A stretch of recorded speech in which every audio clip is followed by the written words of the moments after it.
All right, so the 1965 ride celebrates 15 years of cycling for education, and the ride is a 9-day journey from Life Hospital in Suikerbosrand to the humble town of Queenstown in the Eastern Cape. The 850-kilometer ride, yes, you heard me correctly, 850 kilometers, which finished this week, in fact, yesterday, is to raise funds for education bursaries for underprivileged children. And to chat to us about this, we are joined by 1965 ride founder Tony Frost, as well as fellow rider, businessman and philanthropist Lungisa Tshele. Gents, thank you so much for joining us on Morning Live. Before we went live, I actually asked you, what possesses people to ride over 9 days and 850 kilometers? And Lungisa, you said something that was quite poignant. You said, it's actually not about the ride, it's about why we're riding and what we're riding for. Tell us about the 1965 ride. It's absolutely true. And really, the 1965 ride is something that was founded about 15 years ago. I'm sitting here with Tony Frost, who's the founder of the ride. And we've been at it for the last 15 years. And it's something we're very passionate about. It's really not about the ride, but it's more about raising funds for education. And really, that's what drives us. That's the passion. So I've done it about 3 times in the 15 years it's been there. Yeah. And I try and contribute towards it every year. And maybe Tony will give you a bit of the history of the ride, yes, how it started and why it's the 1965 ride. Yeah, Tony, what was the conversation that sparked it all? It's such a long story. I'll make it very short. Okay. I visited my old school in Queenstown, and I thought, oh, I need to do something about this education situation. You know, to me, the most important priority in our country is education. Every other profession depends on decent education. And if you look around the country, there are so many young people with so much talent. All they need is a chance. So we started the ride to raise money to give as many young kids with talent the opportunity at a decent education, and that's really what sparked it. I mean, we could have a conversation that could go on for hours about what constitutes a decent education. I know that you have selected a number of schools which form the fulcrum of how you want to change the concept of what a decent education is. Before we get into the schools that you're working with, perhaps give us a sense of the numbers. I believe that you've raised around 5 million rand. Is that over the course of the 15 years, and I think it equates to about 70 bursary years? Is that true? Because the average cost of, I think, private school education is around 70,000 rand for a primary school and maybe 100,000 rand for high school.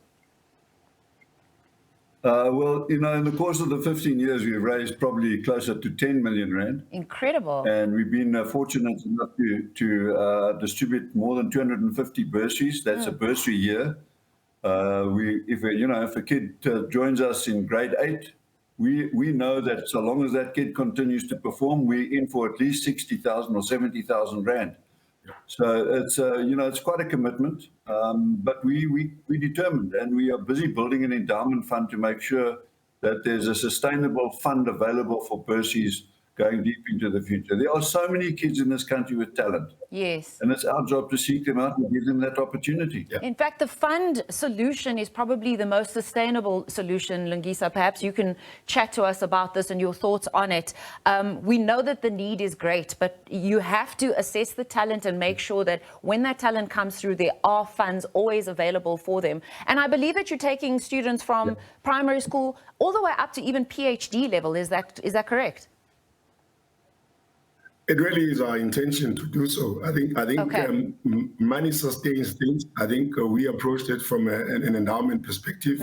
We want to build a base and we want to build a resource that can still self-sustain. And I think that's why we're calling on corporates to really come and partner with us. There's a few already, like Life, there's BDO, and many other corporates that are coming on board to assist us with this initiative. We have to build an endowment fund that can sustain itself. I think so. Our call is really to plead with many other corporates to get in touch with us, and we can really work together in building our nation. And there is only, and amongst many other things, but education is probably the best area where we can make the biggest difference. Education, as you would know, it breaks the cycles of poverty in families. It changes people's lives. And I think that's what drives us. I think if we can get that right, we can get a lot of things right in this country. Apart from the financial model, Tony, tell us about the structures that you have in place. Do these recipients come back into the community? Is there an expectation of them to get involved in future events? When you get a bursary from a corporate, you've got to serve that time, whether it's a 1-year bursary or a 2-year bursary, you give that back to the company. What are the requirements that you are ensuring or putting into place to make sure that these recipients come back and change the communities they come from? There are 2 parts. The answer is in 2 parts. The first part is how we select the people that get bursaries. So we don't necessarily choose the cleverest or the brightest. We choose those that we think have got real leadership potential, because we like to think that we're creating leaders for the future. So that's the first part. The second part is we don't say to them, we expect you to come back and do something about it. We assume and hope that because we've selected the right people, they will do that. And I'd like to give you just 2 examples. The first young lady that we gave a bursary to qualified as a medical doctor last year. Wow. And he's now practicing as a doctor. The first young man that we gave a bursary to qualified as a chartered accountant. He's paying back by teaching commercial subjects at the school in Queenstown. And last year actually rode the ride with us as his way of paying forward. Awesome. So we don't actually call them bursars, we call them ambassadors. We want them to be ambassadors for good in our country. That's incredible.